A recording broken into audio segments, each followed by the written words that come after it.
Welcome students to the Spring 20 New Grad Career Bootcamp. We will be starting the webinar at 12 noon exactly, so just waiting for folks as they're logging in, but thank you for joining us.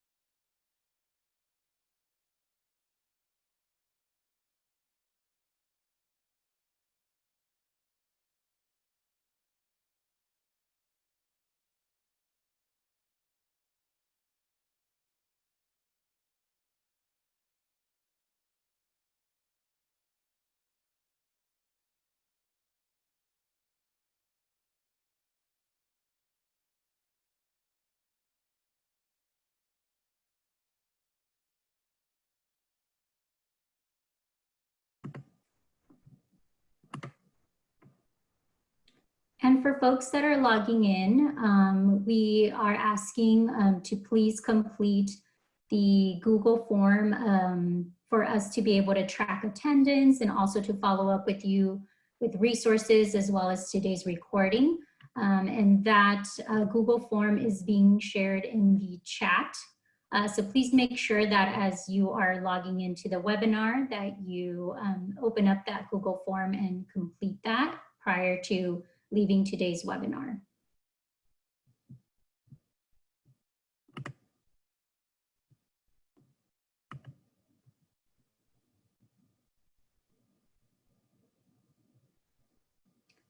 All right, we're gonna go ahead and get started as we are now at 12 exactly.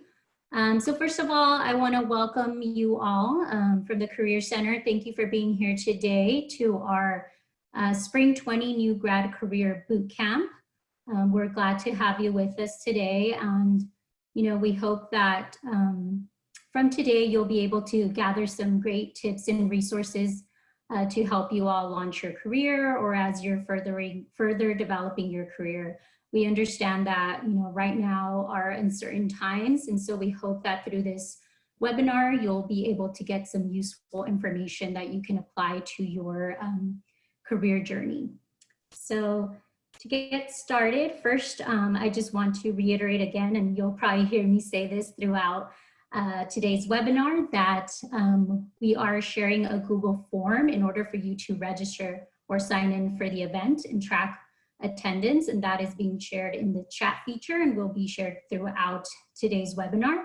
Please make sure that you complete that prior to leaving today's webinar, as that's not only the way that we're tracking attendance, but it's also how we'll be able to follow up with you to share further resources as well as today's recording.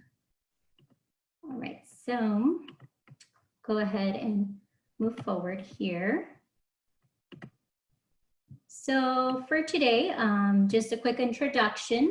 My name is Sandra De Leon. I'm the Career Counselor for Diverse Students, and I will be your host for today. Along with Larissa Bates, which will be the co-host and my colleague. And Larissa is the Career Counselor for Business, Financial Services, and Logistics. Later on in today's event, Larissa will be managing, kind of facilitating the student Q&A portion. For today's event, just a couple of house rules that I want to go over. As I mentioned previously, make sure to complete the Google form that is in the chat to help us track attendance. Because today, given the amount of participants that we have, this is a webinar, and so all attendees will be, audio and video will be muted. However, in order to share any questions that you have, you will make sure to type those in the Q&A portion of the webinar feature. So make sure that you put them on within the Q&A and not the chat feature.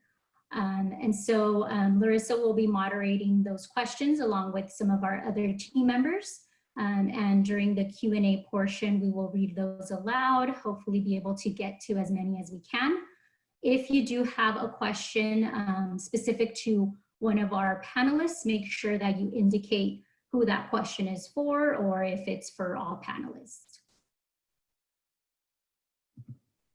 So today's agenda, we'll go ahead and kind of do a virtual check-in, kind of do some, share some Career Center resources, do a quick demo of our website, followed by, we'll have our keynote speaker, Dr. Jennifer, who will be sharing some networking and working from home tips, which we think, given the current situation, will be very relevant to you all.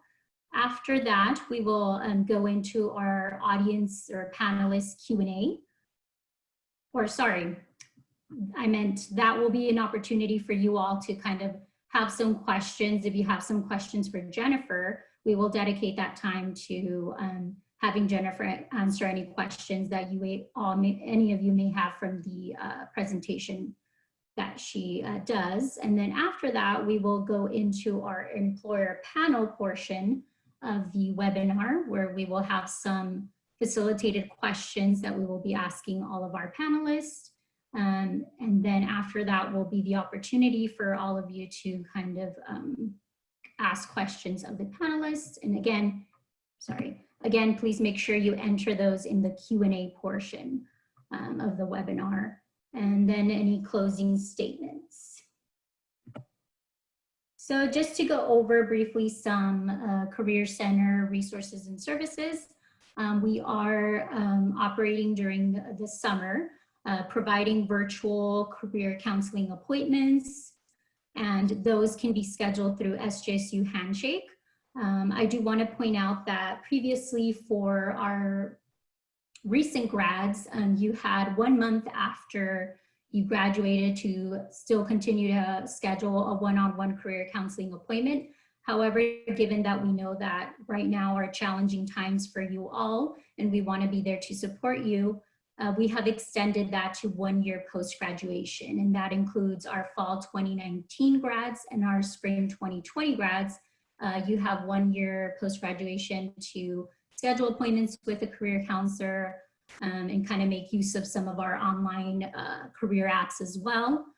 For those of you that are attending today's webinar and maybe graduated prior to 2019-2020 academic year, we do have some, the ability for you to get an alumni membership and kind of see what services we have available, which I'll briefly go over on our website as well. We also do have a new live chat feature on our website that is available Monday through Friday, 8:30 a.m. to 4:30 p.m., which you're welcome to use if you have a quick question to ask.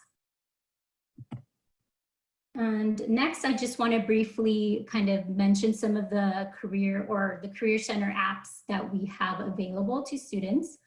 To start off with, we have SJSU Handshake, which some of you might be familiar with. It is our job and internship database, but also where you get to see events that either the Career Center is hosting or other campus departments or employers might be hosting, like a virtual information session.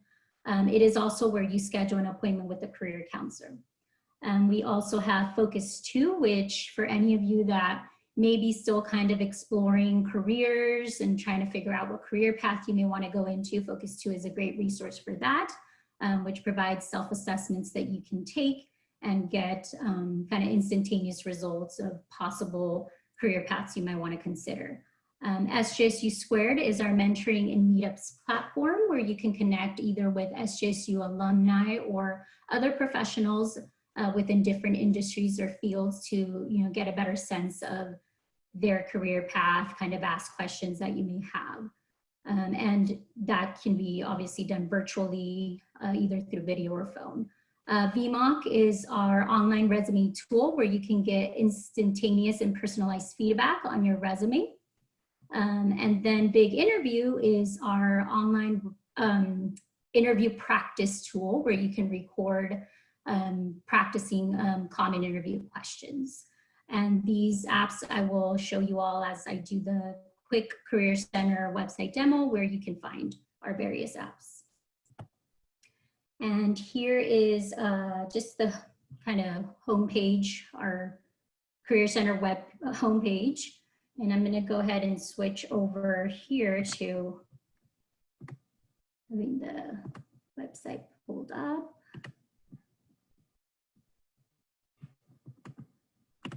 So this is our homepage here. And just a couple of items that I want to point out. First, our program calendar, which you'll see under these quick links here, which I kind of shared in the screenshot there. But if you want to take a look at kind of further information for our summer calendar, please do so from our homepage. The other thing I want to point out is our career counselor liaisons. So we do have career counselors based on either kind of major or interest area. And here you will see, as I mentioned, Larissa as a career counselor for business, financial services, and logistics. And then you'll see our other counselors and how we're kind of divided within these different industries or interest areas. So if you are interested in scheduling a career counseling appointment, feel free to email your respective career counselor. Going back here to the website, another area I want to point out, you're free to kind of, peruse and explore these different web pages and links that we have here. What I do want to highlight is that we have some career center guides that you can access by clicking on Launch Your Career. We have our job and internship search guide, our resume cover letter guide, our interviewing guide, and then some guides for whether you're thinking of applying to graduate school or you're already a graduate student and looking to kind of further develop your career. So these guides are very helpful. They provide lots of great information around that topic. For example, our resume cover letter guide covers everything from resume format to how to write strong accomplishment statements, as well as we tend to find a lot of students really like reviewing the resume samples by major on here as well. So those are our guides. Feel free to take a look at those. And then last, I'll point out under the Students tab, if you hover over that and then click on Career Center apps, this is where you'll find a more in-depth description of each of our apps that I briefly went over, as well as you can hover over the logo and it will take you directly to that app. So again, make use of these not only online services and apps that are available to you, but also if you need further support, scheduling an appointment with the career counselor by emailing that counselor. So I'm going to switch back here to our PowerPoint presentation.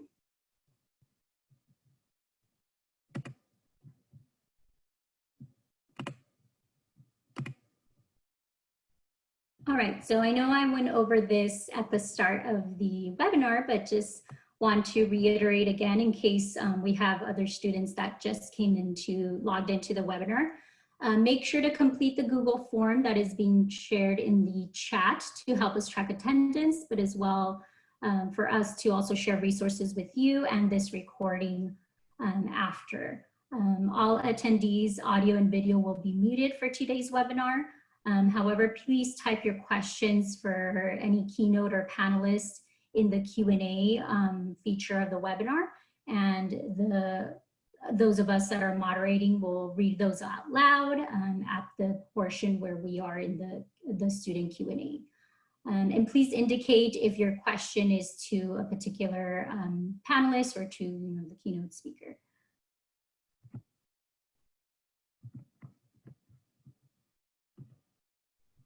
All right, so we are going to go ahead and get started with the first portion of today's webinar presentation, which is Dr. Jennifer that will be going over networking and working from home tips. So I'm gonna go ahead and let Dr. Jennifer introduce herself and then take it from there.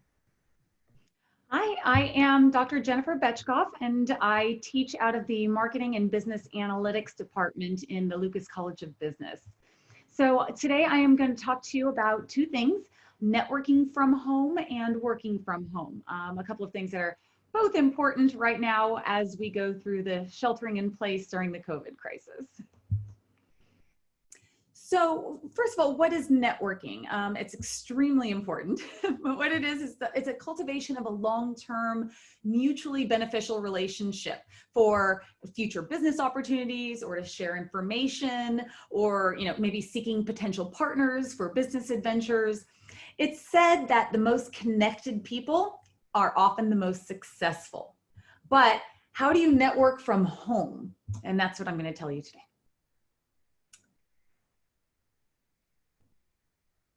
So networking events right now have been postponed or canceled. There are some virtual networking events, but not many of them. So the first thing that I would recommend that you do is to reach out to your current connections, people that you already know. This is step one. So people are craving a sense of connection right now. So it's really the perfect environment for genuine networking. So pick up the phone, say hi, send some skillfully crafted emails, and just network like crazy with all the contacts that you already have. Give them a call and just catch up without asking for anything. Ask them how their family's doing, how things are going at work. Has anyone been affected by COVID-19 in their family? Just get to know people. You're trying to build relationships. So once you have talked to the people that you already know, now it's time to venture out and make some new connections. What I would request that you do first is to do some online research and find out what industries are hiring, and maybe find some companies within those industries and try to make contacts with those people. So reach out to professionals that are maybe working the career that you want to work and ask them for a quick phone call or a Zoom chat. And I'm going to tell you exactly how to do this in just a moment. You want to set up some informational meetings with people that can hire you or refer you, and you're just going to ask for some advice. You're not going to ask for a job, but you're going to start talking to people and have lots and lots of meetings. The more people you can connect with, the better. It's the law of large numbers, right? And then a quick tip, if you haven't already, perfect your LinkedIn profile. You should all have one. You need to manage your narrative when somebody Googles your name. What comes up in that Google box? You need to be in control of that. So go to your LinkedIn profile. There's lots of resources online on how to perfect those. Go and do that. And then get involved with some associations. I just threw up some random ones there, but in every major, in every concentration, in every area, there are many organizations and associations that you can join. And when you do that, you'll automatically be connected to many people.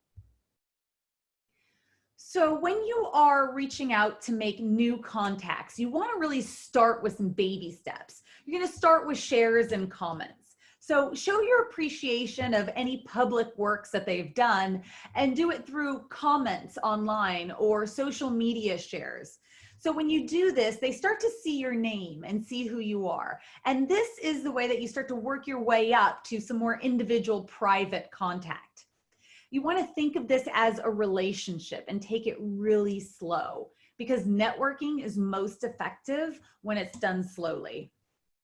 And very, very important, I need to say it again, do not ask for a job. Networking is not about asking for a job. You want to focus on the connections with the people. Okay, the job will come later. Once people get to know you and they know what you do and who you are and what your personality is and your characteristics, when opportunities come up, you might be who they think of, and they might, refer you or tell you of something they heard about. So networking is just about the relationships.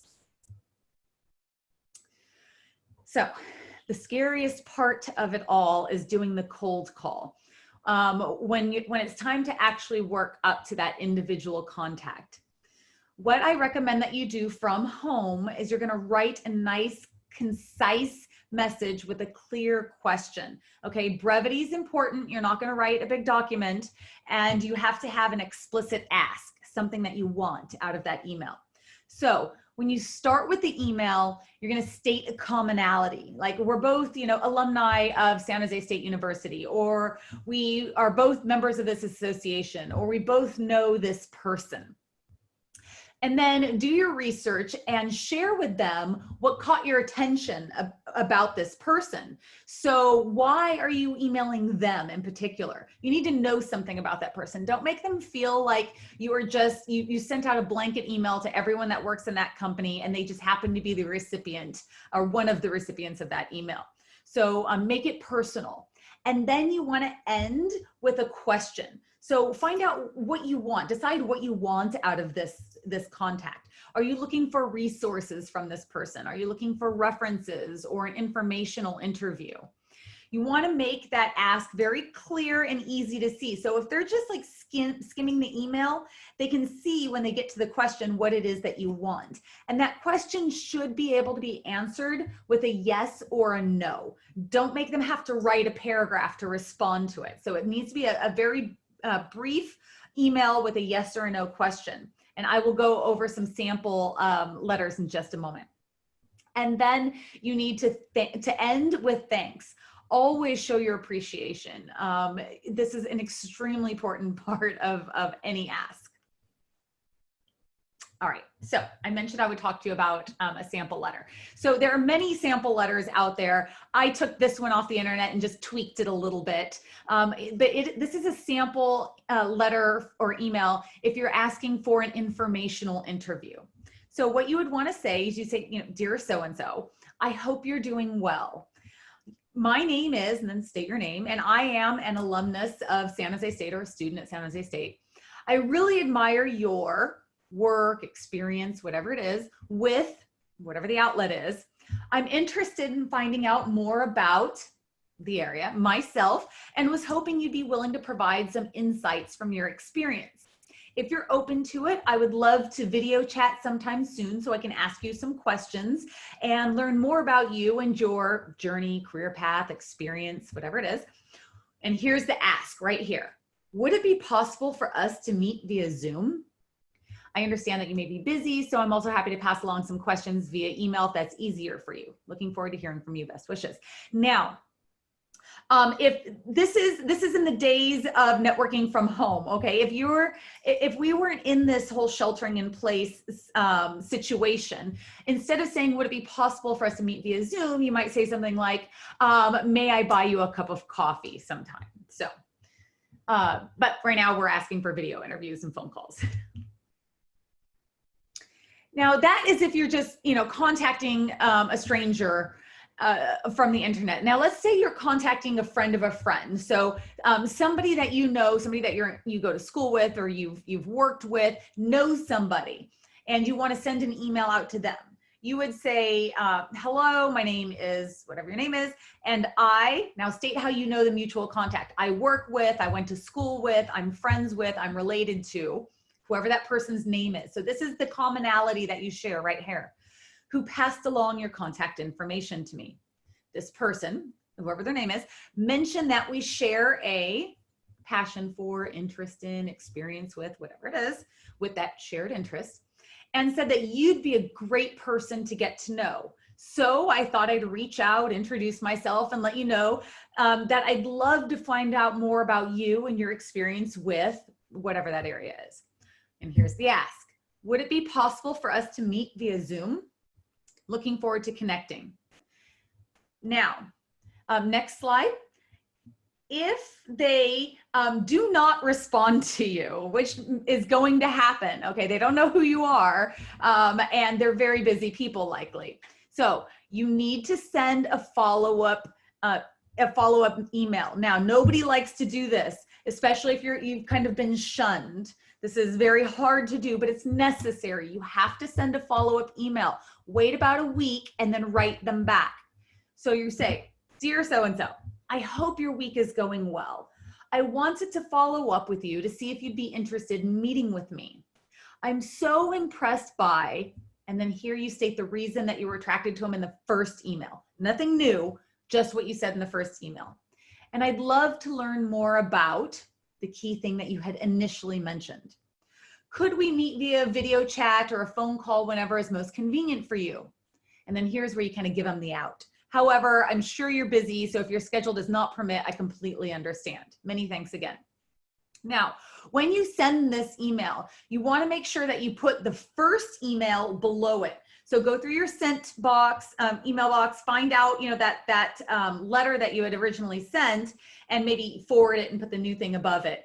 And what you're going to do is have it so when they read this new email, they can refer to what was written the first time because maybe they didn't see it or maybe they skimmed it and got really busy and forgot to go back to it. So at least now they can refer to it and they know what it is that you're looking for. So let's say that to you, you did all of this and the person said, sure, I would love to meet with you to talk about whatever it is. So now you have to do the scheduling email. You say, hi, it's so great to hear from you. I would love to meet next week. I'm happy to find a time that's most convenient for you. Now you have to state times that you're available. I'm free after 5 p.m. on Monday. I'm pretty flexible on Tuesday and Wednesday, but if another day works best, I can work around your schedule. Because remember, you have to work around them, but they need something to choose from. Looking forward to meeting you soon, and then you can respond. Now, you want to leave it at that.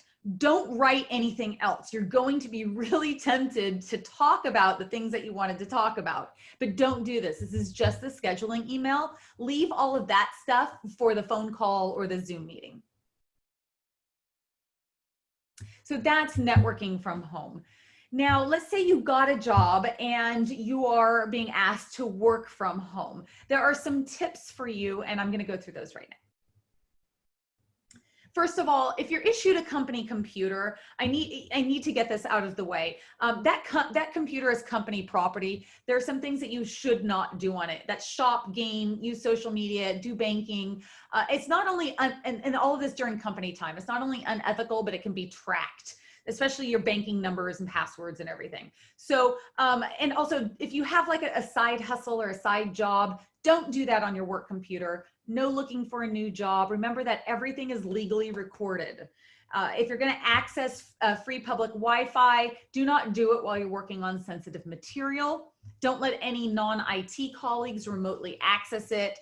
Don't save any of your personal passwords in the password keychain, and don't store any personal data or personal photos. So you need to know that first off. Now, in the beginning, when you first start working from home, you need to create a routine and separate your work from your home. So when you first wake up, shower and get dressed in the morning as if you're going to the office. You don't have to put on a suit or anything, but you can be comfortable. But you do need to wake up and act as if you're going to go into work. So shower, have your morning breakfast, and then get to work. Structure is extremely important. So you're going to set your working hours and try to keep that same daily schedule to create a routine.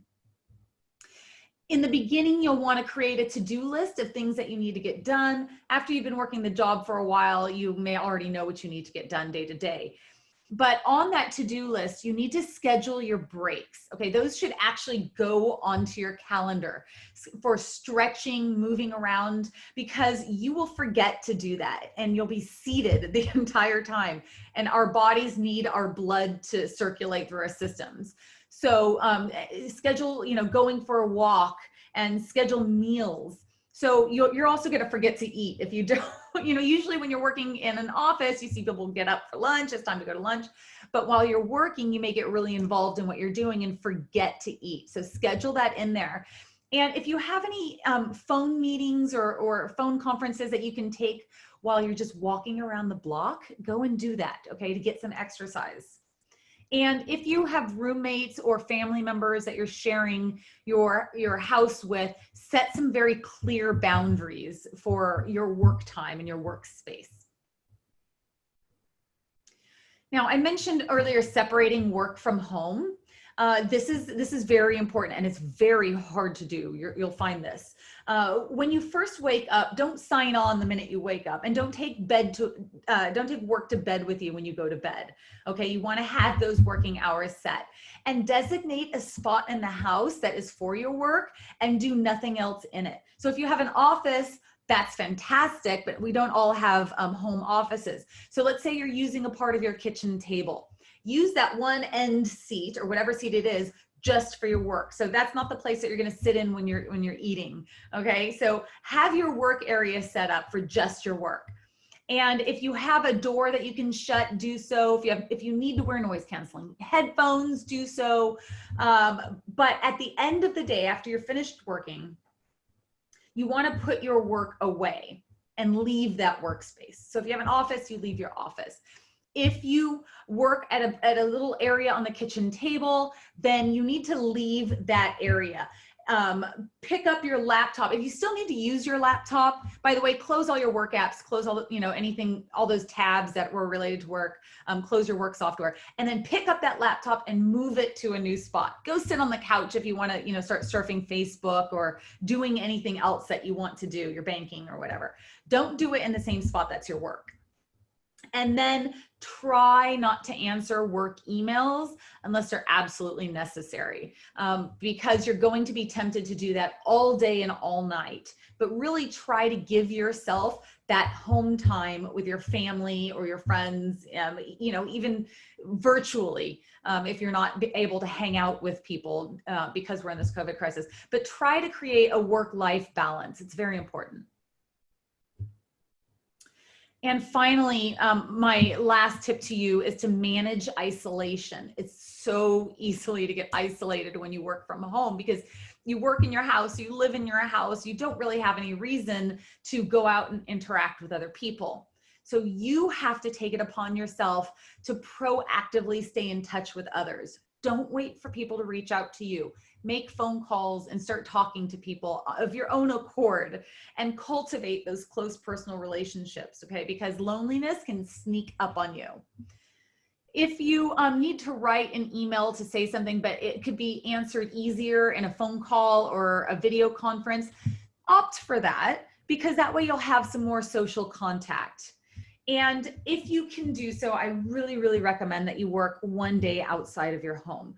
And this could be anywhere outside of your home. This can be sitting on a park bench. This could be in a cafe outside because there's no indoor seating in many places. Or you know what, even in your backyard. If you have a Wi-Fi extender, get a Wi-Fi extender and go sit in your backyard and work. It's really refreshing to kind of get out of the office and work somewhere else for a day. And schedule some lunch dates. So if you have, you have lunch on your schedule, then, move away, get on to Zoom and schedule a lunch date with somebody and eat while you're talking on Zoom. Put your phone in a glass and have it upright, so you can talk to someone with their webcam if you want to, or on your phone cam. So anyway, working, having lunch dates and having social interaction is extremely important. Now, finally, what I want to say in summation is network, network, network. Okay, this is extremely important to expand the people that you know and cultivate relationships. The strongest networking bonds are the ones that develop slowly over time. And, you may not have connections or get a job within the next day, week, or month, but you know what? You may be surprised down the line 3-5 years from now, somebody's going to, say, oh, there's this opening here and you've been working at whatever, and this is a great opportunity for you and refer you. So keep that networking going. And then as for working from home, create a structure. Get some exercise, separate your work from your home so you have work-life balance, and really try to manage that isolation before it sneaks up on you. Thank you. And if anyone has any questions, I am happy to entertain them. Thank you, Jennifer, for that great presentation. You shared a lot of great tips on the networking piece, from starting off with reaching out to your current connections to then reaching out to professionals in your field of interest, either if you know a friend of a friend that is working in your field, or also we encourage you all to use LinkedIn and SJSU Squared as ways to find professionals in your field of interest. Scheduling, lots of meetings with professionals that you can connect with and build those connections. One thing about the current shelter in place is that, kind of trying to look at the positive end of this is hopefully allowing more time for us to even make those virtual connections. And as Jennifer mentioned, make sure you focus on building that connection when you're networking and not on asking for a job, as that may come more down the line, but in the beginning, you really want to focus on building that connection. And also some great tips, Jennifer, on working from home, that as you were going over those, even for myself, as I had to make that transition, they really resonated with me, and things that I've learned to kind of adapt. And definitely, for some of us, it might be kind of that switch and it might take time. but definitely taking walks, scheduling lunch dates has been really helpful in keeping still, that connection, and also, kind of keeping things away from separating work and home, and also kind of finding ways to de-stress as needed. So now we're going to open it up for some audience questions. But thank you again, Jennifer, great presentation. So Larissa, I'm not sure if you want to kind of pose any questions that were maybe coming in through the Q&A. Yeah, so if you haven't already, feel free to kind of submit your questions through the Q&A tab. A lot of these seem like they might be better matches for our employer panel, but I do see one that I'm going to pose for you, Dr. Jennifer. So we have Emily saying that I've been told this is a good time to upskill yourself by taking online courses through LinkedIn Learning, Udemy, and earning online certifications. Is this work valued by employers, and will it help make me competitive? Any upskilling you can do is better for you.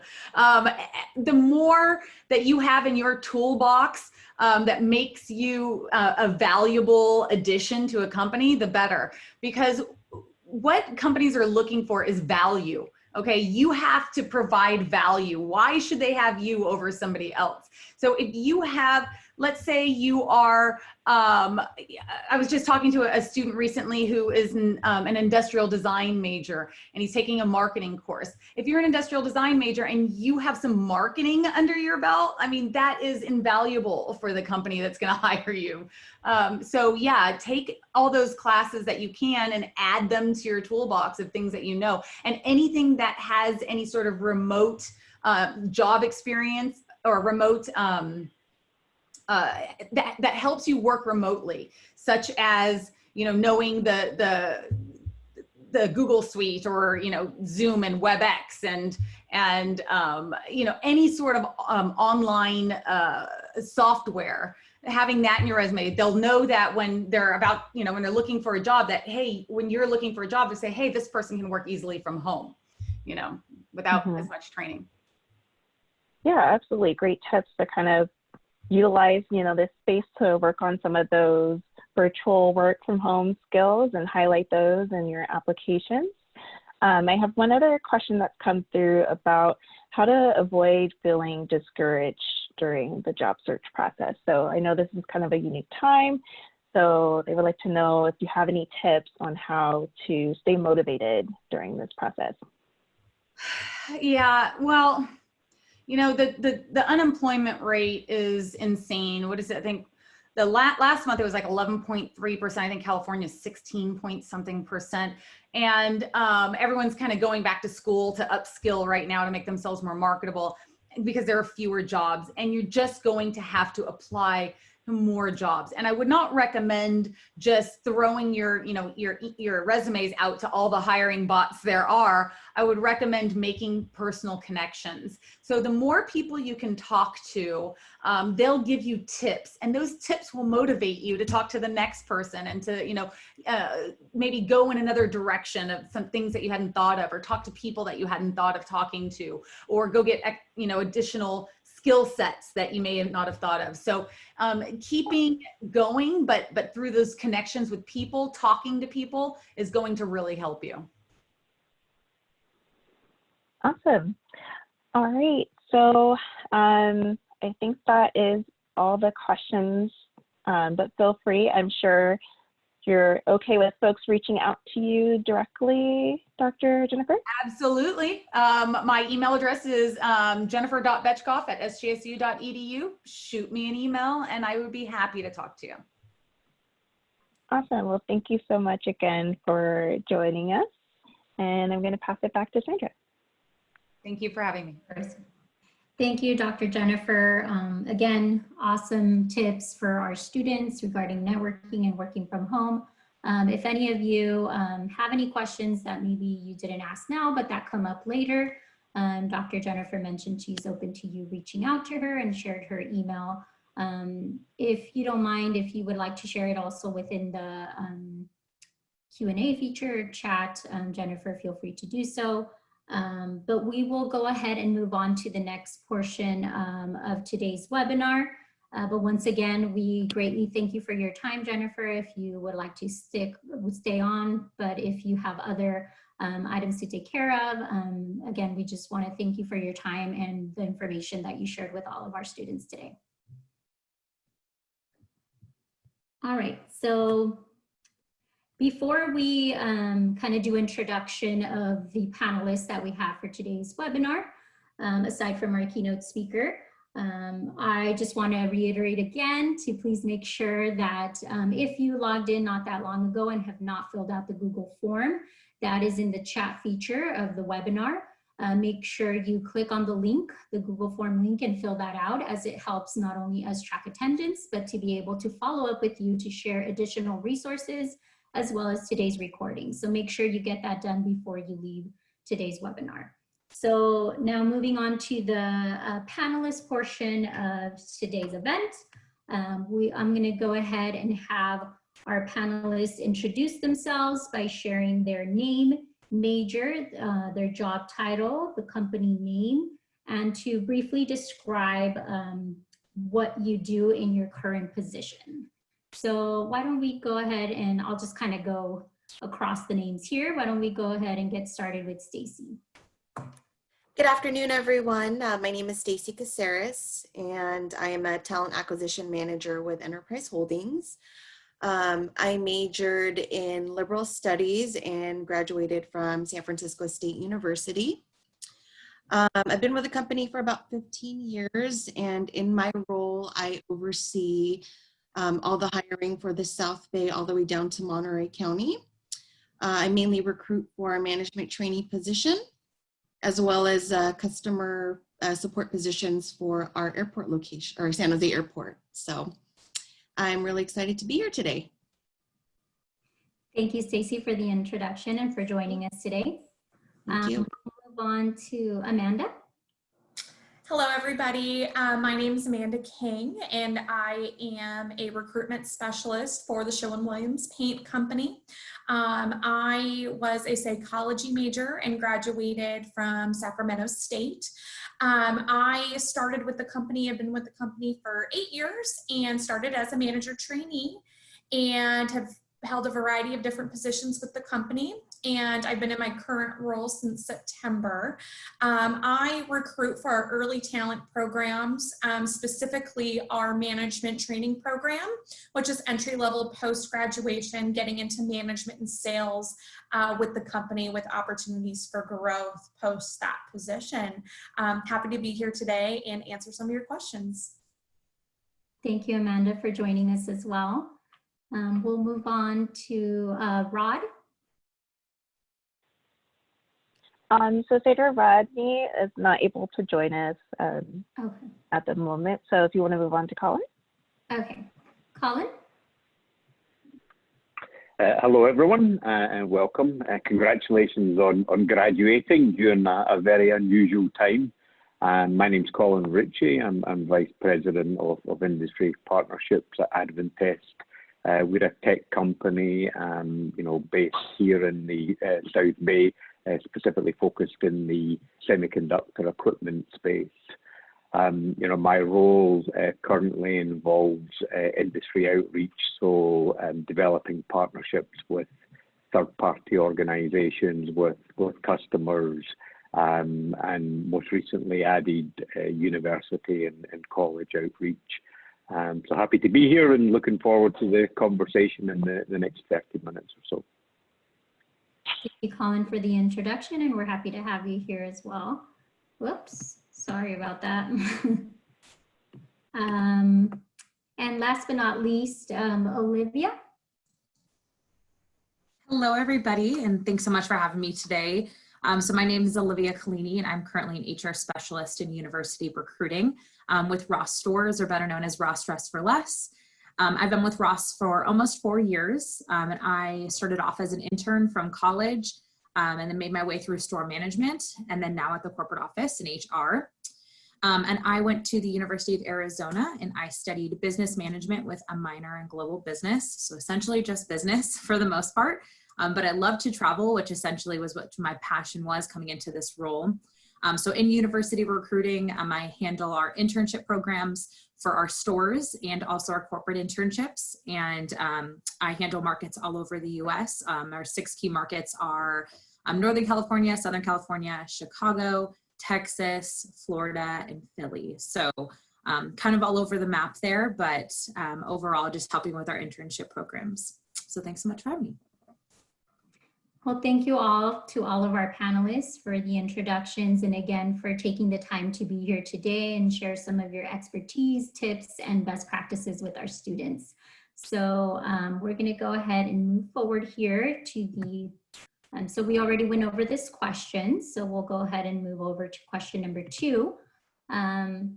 So our question here is, what top tip would you recommend for students or recent alumni who are still working on their resumes to stand out in their applications? And so I'll just ask if any of you would like to answer that question.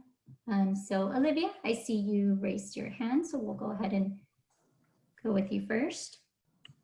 Okay, so top tip would be hard specifically with just one to pick. But if I could pick like 2, I would say read your job description, understand what you want to apply for if you have an idea, but also quantify your experiences and make sure that your experiences are your accomplishments, not just your responsibilities and role. I think that will help you kind of stick out a little bit more, especially when you quantify. So definitely try to kind of weed through and make sure that that's the case, and just do not use a template. I would highly recommend that because it's pretty noticeable from a recruiter standpoint when you do use a template. So try and just do it on your own as much as possible. Great, glad to hear. Those are some of the similar tips that we share with students, making sure that you don't just list your duties and responsibilities, but really highlighting your accomplishments and whenever possible, quantifying those accomplishments. Great tips. Stacy, I see you also have your hand raised.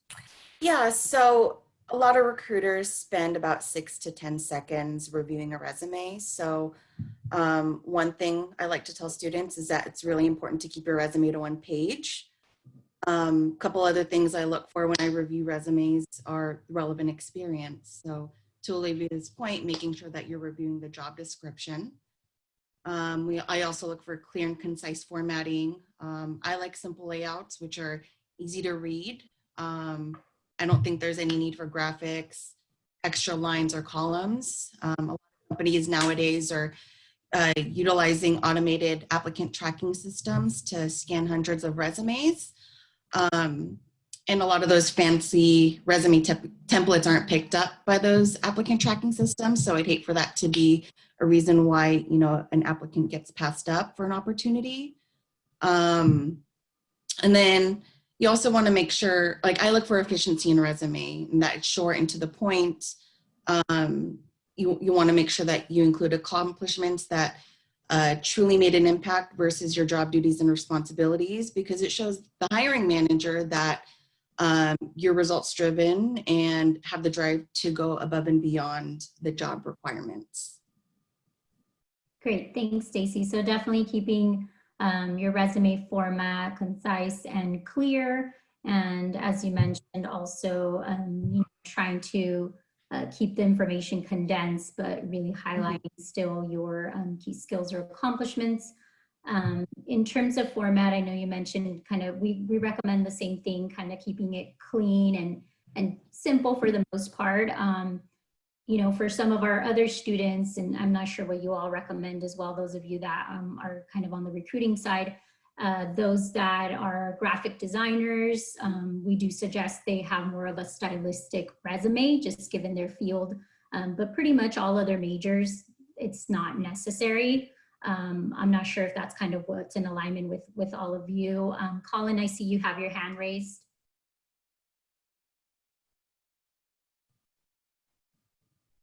Why did not? Sorry, I'm muting there. Yeah, I mean, I think Olivia and Stacey covered, highlight relevant experience. Sometimes that can be a challenge, particularly new college grad. Maybe you have some intern experience, maybe you have some part-time work experience. whether it's in a supermarket or a coffee store. One of the other things you can look at are your hobbies and interests. If you've been particularly focused on whether it's a sport, a hobby, or whatever, highlight the achievements that was mentioned earlier, not just what you did, but what did you achieve? Because that really helps to demonstrate a level of interest, a level of commitment, and ultimately, a level of responsibility. So for me back in the day, I was into kayaking, nothing to do with electrical engineering that I ended up doing, but I was able to demonstrate to my first employer that I was committed to it, and I took on a lot of responsibility, and that gets you a chance to get that first role. Thank you, Colin, for those added tips. We'll go ahead and move on to the next question here.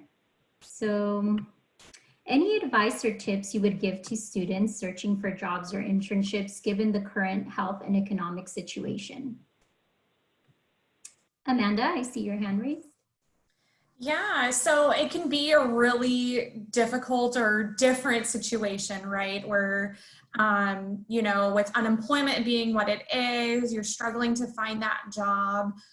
So a couple of tips. One, just finding an industry or type of role that you want to see yourself getting into, even if it's entry level or maybe working towards something. Maybe your end dream job isn't, initially what's available, but something to get your foot in the door. And then two, to just be patient as you apply and submit applications and wait to hear back from recruiters. Things change as far as the hiring managers that they're supporting, and they're waiting from the business to usually dictate what those needs are going to be. So you might not hear back as quickly as you maybe would have in other times. So just try and be patient. It's easier said than done, but they do have a lot going on. And then, like I said, hiring needs may or may not be changing as we navigate this different time for us. Great. I agree. I think just given the current situation, students kind of being open and flexible with the opportunities that are available and seeing where you can get your foot in the door, as you mentioned. And then sometimes that might look like some entry-level roles that might not be what you want long-term, but can get you there. And obviously using those roles to also leverage that networking piece. And as you mentioned, Amanda, being patient, I think that is super key, especially given the times we're in. Anyone else would like to? Olivia? Yeah, I think what Amanda had said is pretty much sums up what I was thinking as well. I think just be open-minded. I'd say it's a hard time to be picky on exactly what you want to do. So definitely try and be open to other opportunities that can get you where you want to go.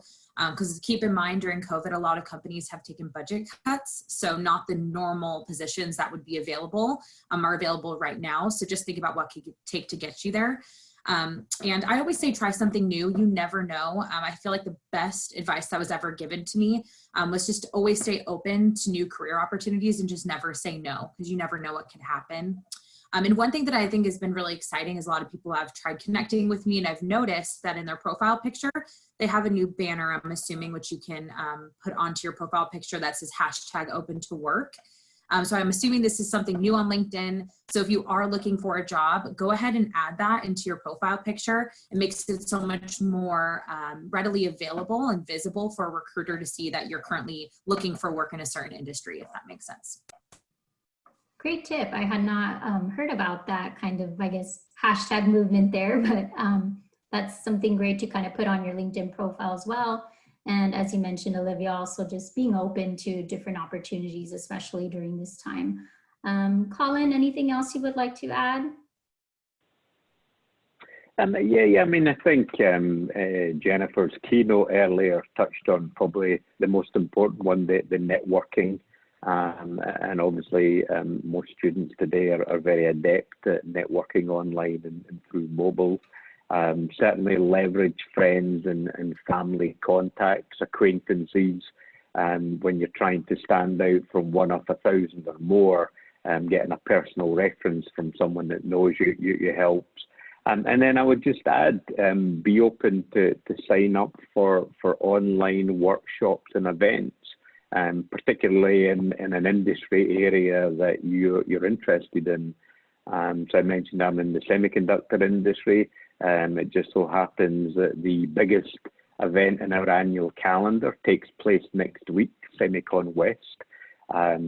Typically that's a major event attended by thousands of people in San Francisco. This year it'll be different.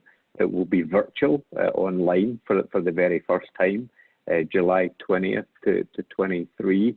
And for any engineering grads out there, whether you're a double E, mechanical, chemical, or other, this is a great opportunity to go get an insight to many companies, and many companies will be looking to hire, including our own. So you can go to the SEMI website, www.semi.org, that's SEMI.org. And for many of these events, for students, they either have a free registration or significantly discounted registration. So, it makes it, quite affordable to do, and you'll get an incredible broad exposure to the industry that you're interested in, and to companies that are operating in that industry. Thank you, Colin, for sharing that Semicon West conference that is coming up. For those of you, as Colin mentioned, in that field, definitely maybe go to the web. It's been shared in the Q&A to check that out if it's of interest. But really, to all students across all industries, I would say this is also the time, as we've been reiterating the importance of networking during this time. Make sure to look up, there's professional associations across all different industries. And although, yes, we are in the shelter in place, lots of these professional associations have converted their conferences to be virtual. So there is still that opportunity to connect with professionals in the field, possibly even employers. So again, make sure you kind of do that research, and if you need further support, connecting with your career counselor liaison. So moving on here to the next question, and thank you all for that. Question number 4, how can students best prepare for in-person, or in this case, as it might be more likely, virtual interviews?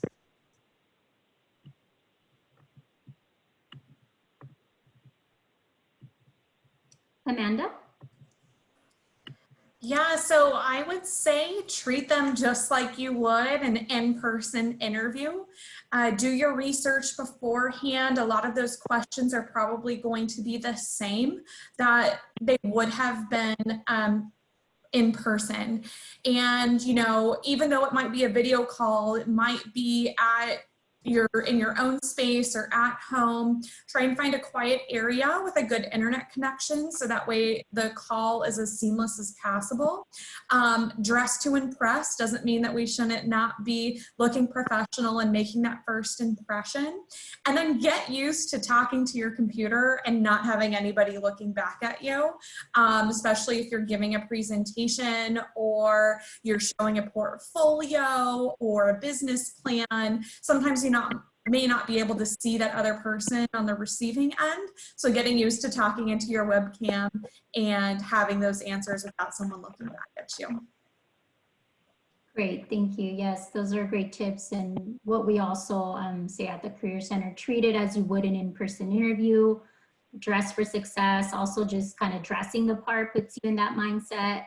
As well as, having a designated space where you're going to have this virtual interview, making sure that it's going to be quiet, good lighting, and, a simple background as well, and testing your equipment beforehand.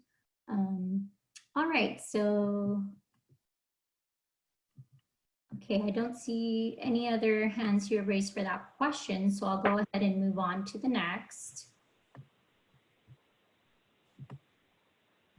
So since we do have a little bit of time here before we move on to the student Q&A, I'll go ahead and ask this extra question, which I know we did ask also to Dr. Jennifer, but just looking to see if any of you have anything else to kind of add to this question, which is, what are some ways you manage to stay motivated during your job search? I know we kind of asked a variation of that question, but you know, job searching in general is stressful and frustrating. And we know that unfortunately for our current recent grads, it's added, you know, COVID has added that extra challenge and stress. But I know all of us that have gone through the job search have, you know, experienced to some extent that stress or frustration. So what are some ways you manage to stay motivated? And Stacy, I see your hand. I would just say, you know, manage your expectations. Be ready for the hiring process to take longer than usual because a lot of companies are trying to adapt to this new environment as well. As Jennifer mentioned earlier, you know, keep your online profile updated and set aside, you know, time each day to apply for jobs because finding a job is a job. And if you don't find something in your ideal industry, like be prepared to take a temporary job to demonstrate your abilities and you know, add more skills to your toolbox. So that's really what I have for that. Yeah, thank you. And I think, like you said, and as was mentioned before through some of the other panelists, I know that given the current situation, the kind of role that someone might go into just because of what is currently more limited and offered might not be what they were ideally looking for, but still kind of leveraging that opportunity to develop further transferable skills, whether it's like leadership or collaboration that maybe they haven't developed as much yet. Right. And still showing to employers that you're staying active during this time, whether it's in a role that you got hired for, or you're, you know, volunteering, or you're taking a course through LinkedIn Learning or some kind of certificate. So I also saw here, Amanda, your hand raised, and then I'll go over to Olivia after. Yeah, so I actually came onto the job market back in 2012, and the economy was not in the same state that it is now, but unemployment was very similar. And it was after that housing crisis, and people were kind of, you know, a big fear for us new graduates were, what are we going to do? It was a big fear to be able to get a full-time position after college. So kind of reiterating what Olivia had mentioned earlier, to be open-minded, maybe think of some of those skills that you want to develop, and you might even see a career or look into companies that you didn't even know offered positions, whether they're entry level or within a certain track. I would say don't get hung up specifically on a product. For me specifically, I didn't think I'd be selling paint for my career or working for a paint company, but a lot of the management and sales opportunities and career development and opportunities that I've been afforded with this company is something that I was looking for in an overarching capacity. So kind of take away from maybe what that product is. It might not be the most glamorous product that particular company is working with. And then just keeping an open mind and just keeping at it. Thank you, Amanda. And definitely I'll say that for myself too. When I completed my bachelor's, I graduated during 2018, sorry, not 2018. That was not that long ago. 2008, 2009, which when I completed my bachelor's, which was also the time of the recession. And yes, what I ended up, I think at one point I had like 2 or 3 part-time jobs, and was not ideal and necessarily in what I wanted to long-term do. But I think I was working still in the field of education, doing some tutoring, just trying to stay open and kind of have some income coming through. So definitely kind of understanding the challenges. And we know that even now it's more, but again, we're here to support students with that. And again, as I've mentioned before, if you're still experiencing those challenges, make an appointment with a career counselor. I'll go ahead and move on to Olivia.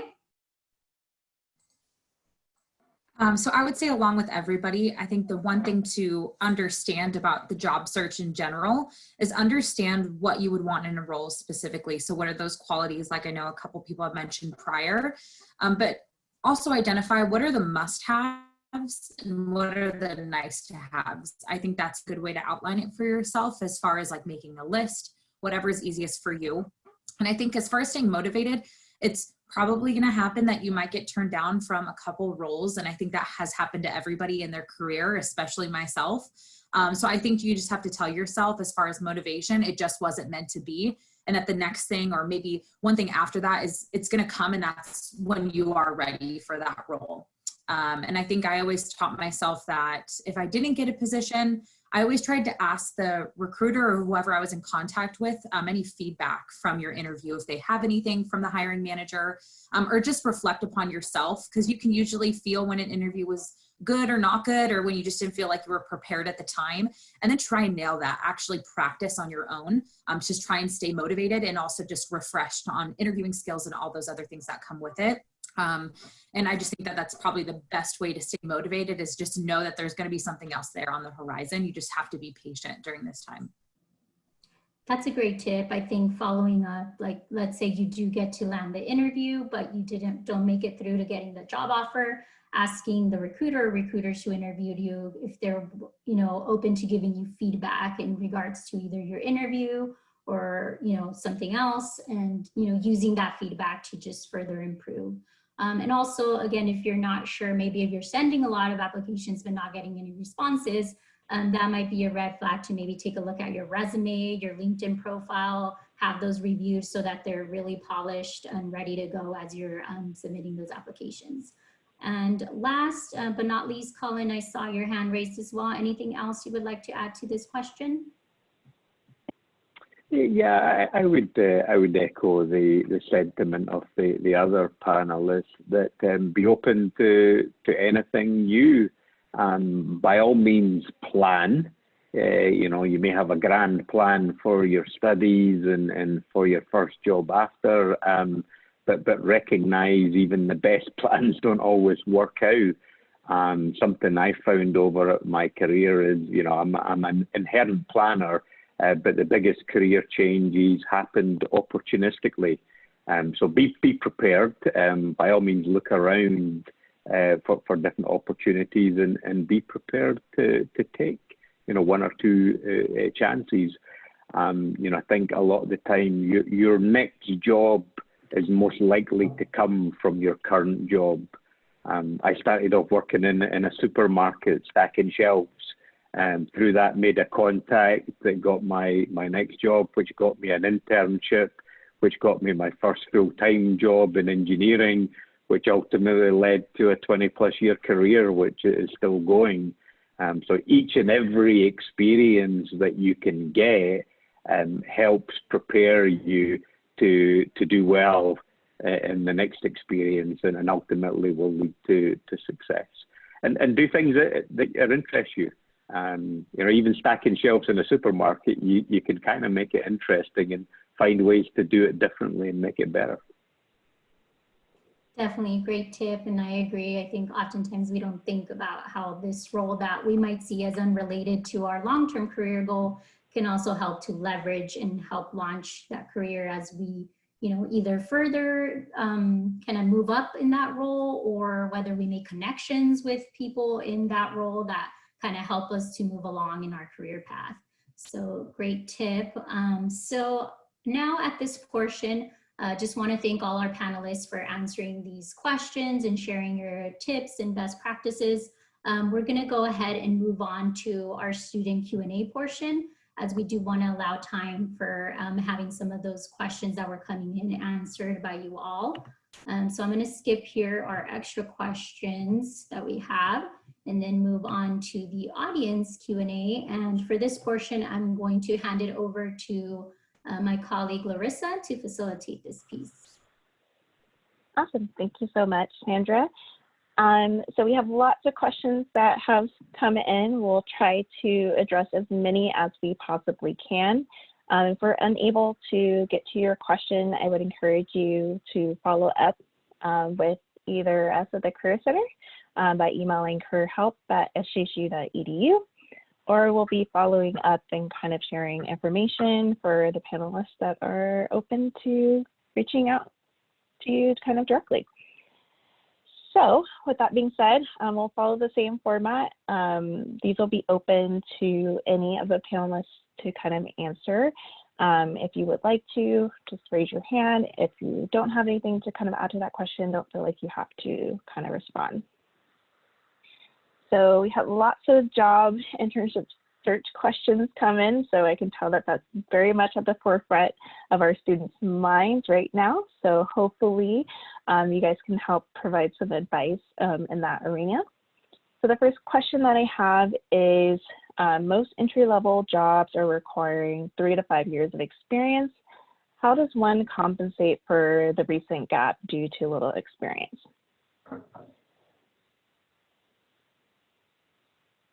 Any tips and recommendations from the panel on that one?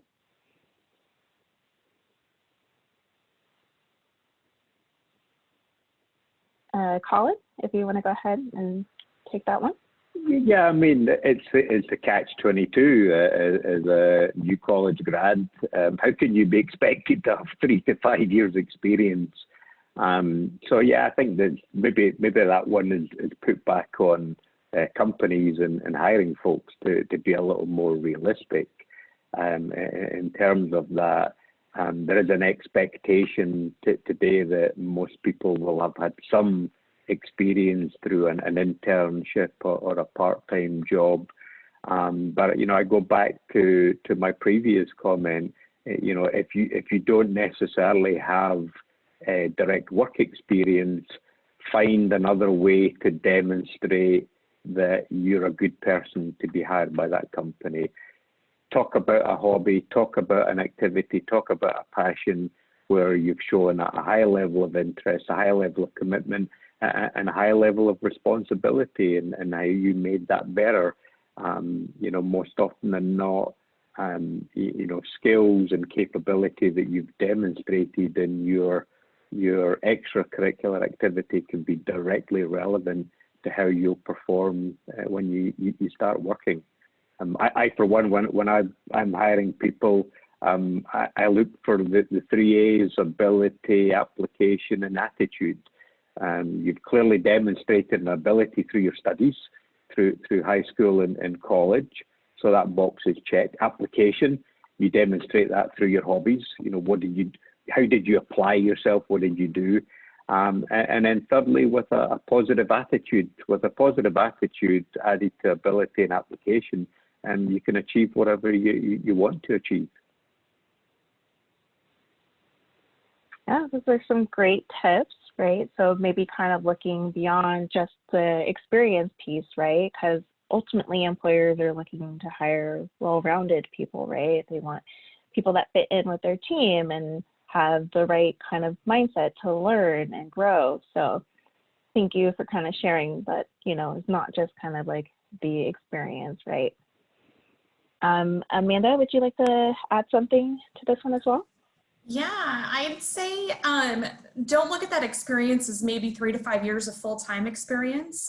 We know that you guys are students and that that's maybe not realistic or not what you have, but instead looking at that job description or looking at what the characteristics of that role entail, and look at maybe some of your part-time work.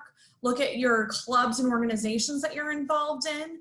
I would guess a lot of positions have some sort of teamwork aspect, leadership, customer service maybe even. And so you might not think that your serving job that you've had at your restaurants has applicable skills or experience that's transferable into that role, when in fact it does. Those are types of positions that I'm looking for when I'm reviewing resumes and understanding that the role that I recruit for is early talent and entry level. So don't get hung up on that it's maybe 3 to 5 years of full-time experience or experience in that particular industry, unless it's a very specific role, and instead look at it from those different aspects and what kind of characteristics that role is looking for.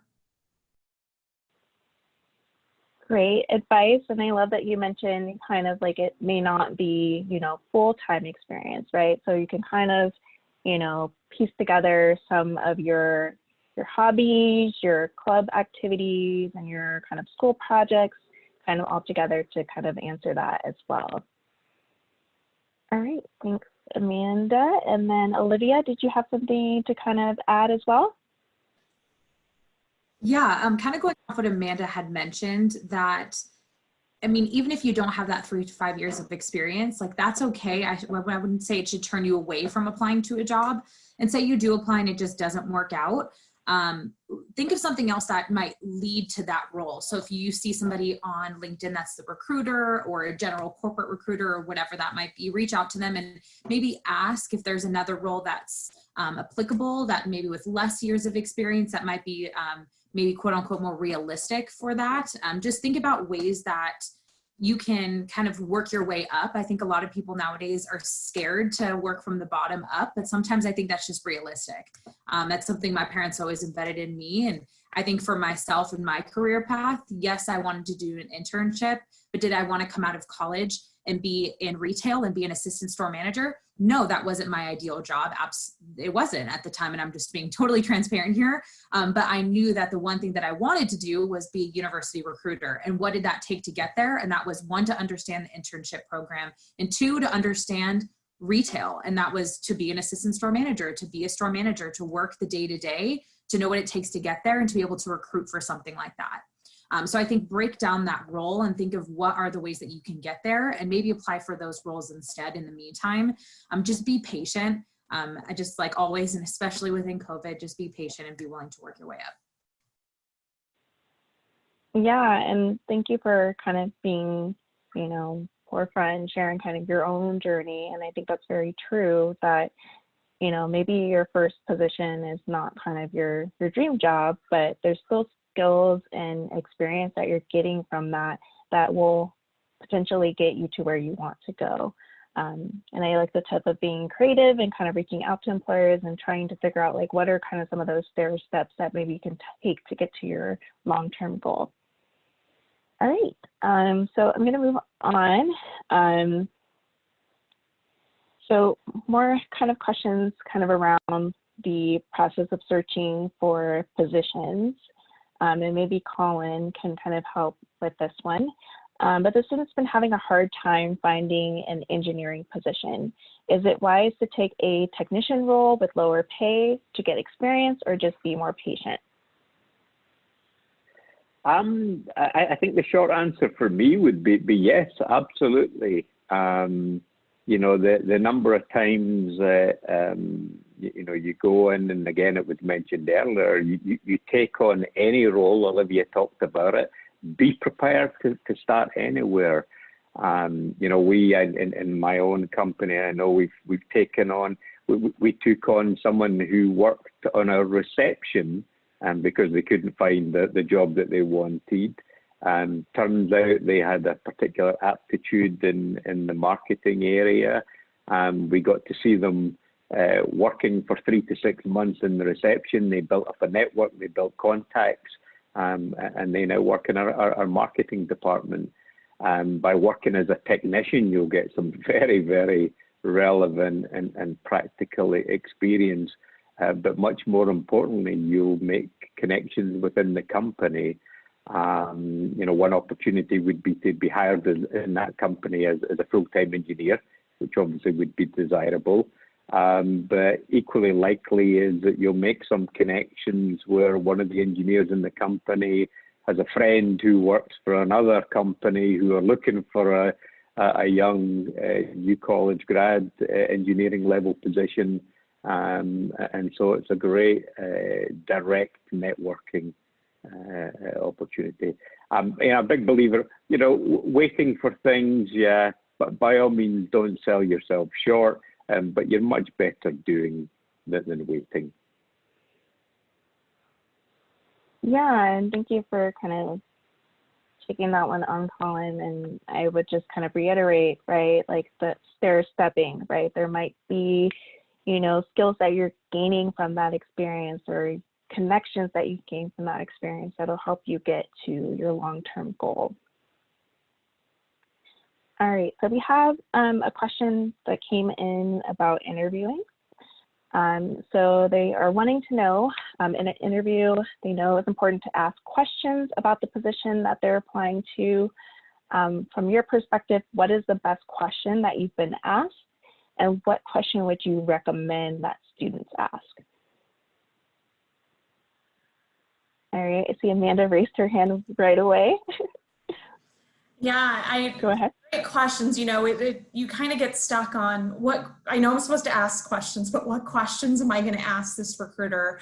My favorite question is, what has your experience been with the company, or what did you enjoy about working for the company, or just asking what their career path is. Any variation of that question is great, because you're talking to someone about what their experiences have been, what they've really liked about the company, and can kind of maybe even get a firsthand experience of what that particular role is, especially if they had held that role. And it goes beyond, you know, what a job description is, but being able to hear from that person directly is always great. So asking a personal question, job related to the interviewer, is always great.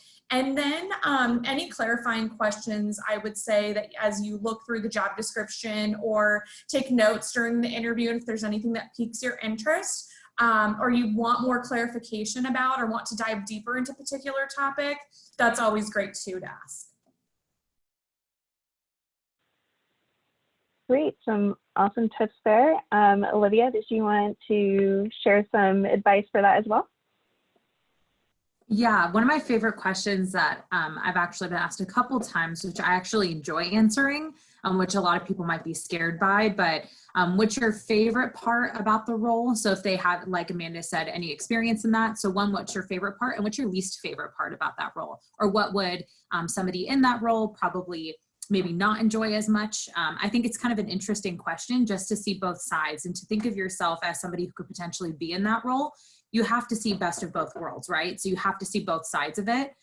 So unfortunately, I mean, it's not all rainbows and butterflies in every role, right? So there are parts of a job that some people might not enjoy. And I think it's important to be transparent as a recruiter as well with something that that person might not enjoy, especially going through the interview, maybe hearing their preferences. It's that opportunity for the recruiter to be transparent as well too.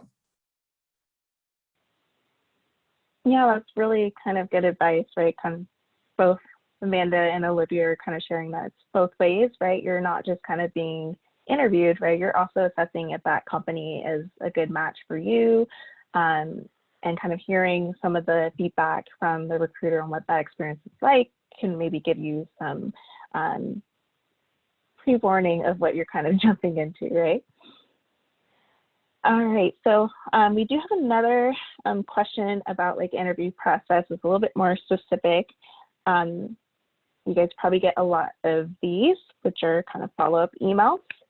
So how often should I send a follow-up email to a recruiter who doesn't call me back at a time that he said he would? Should I give up or send another email after a few weeks? How do I kind of reconnect?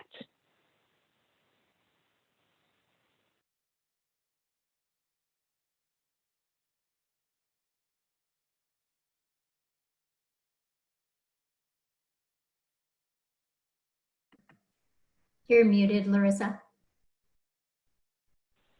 Oops, there we go. All right, Amanda, if you want to take that one. Sure. So it could be tricky, right? You have a phone appointment and then that recruiter didn't reach out to you. It's totally valid to send an email to confirm like, hey, you know, just following up to see. I will say, again, sometimes, especially with COVID and the situation, roles have been expanded and people are taking on different recruiters, I know especially for us, have been pulled in some different directions, maybe doing some more generalist type things, especially dealing with COVID. Every company is going to be a little bit different, and they might be pulled into a meeting last minute, or they can't get out of a call last minute due to the changes that we're all facing. So not only is it a changing space for you guys as job seekers, but it's a changing place for us as employers. So totally valid to send an email and ask if you can reschedule. chances are that's what it's going to be. It's just going to be a missed appointment because they got called into another meeting and didn't have a chance to reach out to you beforehand to reschedule. And then if you don't hear back right away, I think a couple of days or a week, especially if you had a planned call, could be different. Also, they might have tested positive or might be sick too. So just kind of being mindful of everything that's kind of going on currently and taking that into consideration. Thank you, Amanda. And I think that kind of makes sense, right? There's been a lot of shifts in companies and personnel, so to be a little bit more patient than usual, but definitely to kind of reconnect at this point and just do a general check-in. Colin, did you want to add something to that as well? Yeah, I think Amanda covered it really well. But just to add to it, the key thing is that we as human beings have a tendency to be very focused on what's important to us and what we're doing, in the absence of not really having much of an appreciation of what the other person is doing. But as Amanda said, it could simply they forgot. More likely, it is something urgent happened. We all get bombarded every day with hundreds of emails, and fires happen, things that customer requirement that you have to respond to.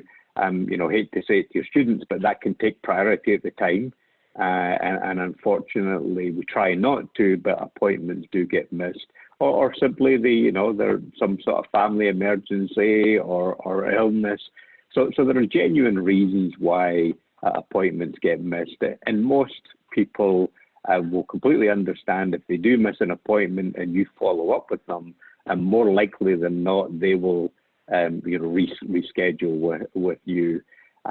If after maybe 3 or 4 attempts you're still getting no response, then maybe you've got the response that you needed to get, that person is just not interested. Personally, I do not like that. I don't like people just blanking you and not responding. But it does happen. Don't get disheartened if it happens to you, and just be prepared to move on to the next one.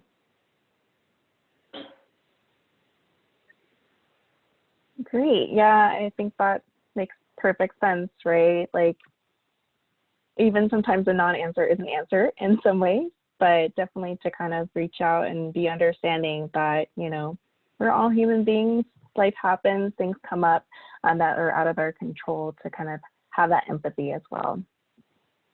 And then Stacy, I see your hand. Did you want to kind of just one reiterate or add something? Yeah, a lot of us recruiters get a ton of emails each day, and sometimes it may easily be missed. So I would recommend making a phone call and leaving a voicemail, or messaging someone on LinkedIn to try to get a response that way, and not just solely relying on emailing that recruiter or hiring manager, because yes, we all get busy and a lot of us are cross-functional right now. So just making sure you pick up the phone, try calling, and also messaging on LinkedIn. Great tips and recommendations for other ways that they can get in touch with folks during this time, but definitely make sure to use that sparingly, I'm assuming. Right, and still kind of be respectful of your communications, yes, even if you're calling or messaging. Yep. Perfect. All right, so I know we didn't get to everyone's questions. Again, if we didn't get to your question, feel free to contact us at the Career Center at careerhelp@sgsu.edu, or we will be following up after this event with information from the panelists that are willing to kind of share and follow up with you. All right, and with that, I'm going to pass it back over to Sandra. Thank you, Larissa, and thank you again to our panelists for answering those student alumni questions that were coming in. So just kind of moving along as we're wrapping up here today's webinar. Just want to Before actually I mentioned about our survey here, once again, if you have not completed the Google form that is being shared on the chat, please make sure you do that before exiting today's webinar. And that is not only to help us track attendance, but also to follow up with you to share further resources, as well as today's recording.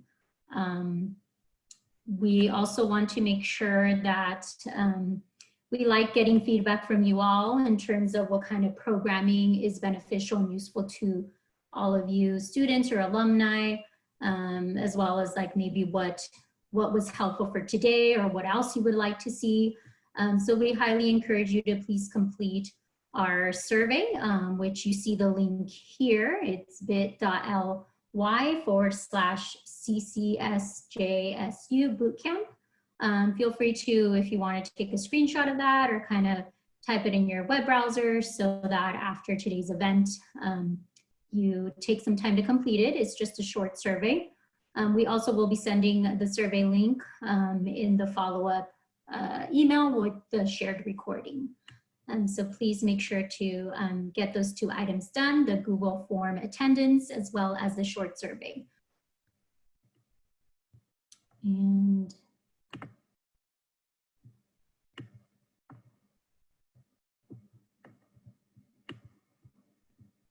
just want to point out that you can connect with the Career Center through some of our different social media platforms. Either you can follow us on LinkedIn through SJSU Career Center. We also have a YouTube channel as well as an Instagram account. So feel free to follow us if you would like on all or one of those platforms if there's one that maybe you utilize more.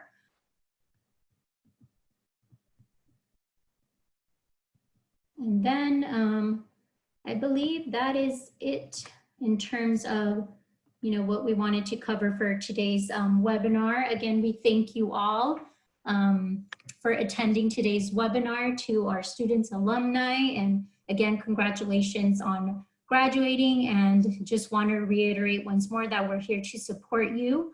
If you need help along the way, whether it's further support with your resume or help with searching for a job, how to strategize, getting ready for an interview, or if you're still kind of exploring what kind of career you may want to go into, feel free to schedule an appointment with a career counselor. And as I mentioned, you could find our email addresses on our website. And definitely last but not least, I would like to once again thank all our panel for taking the time today to participate in this event.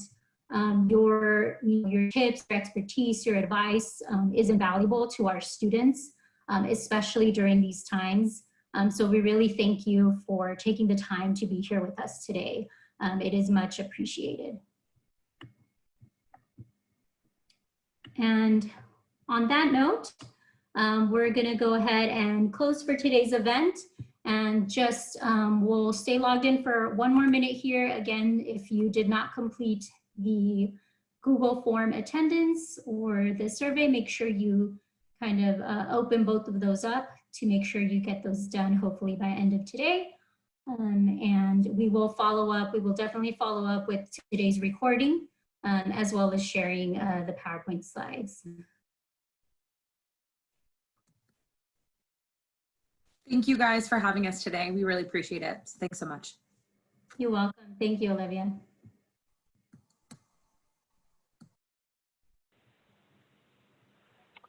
Thanks. Bye.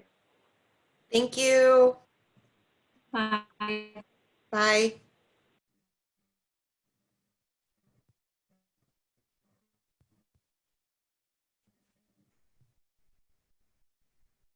All right, thank you all. Have a good rest of your day. Congrats to you all.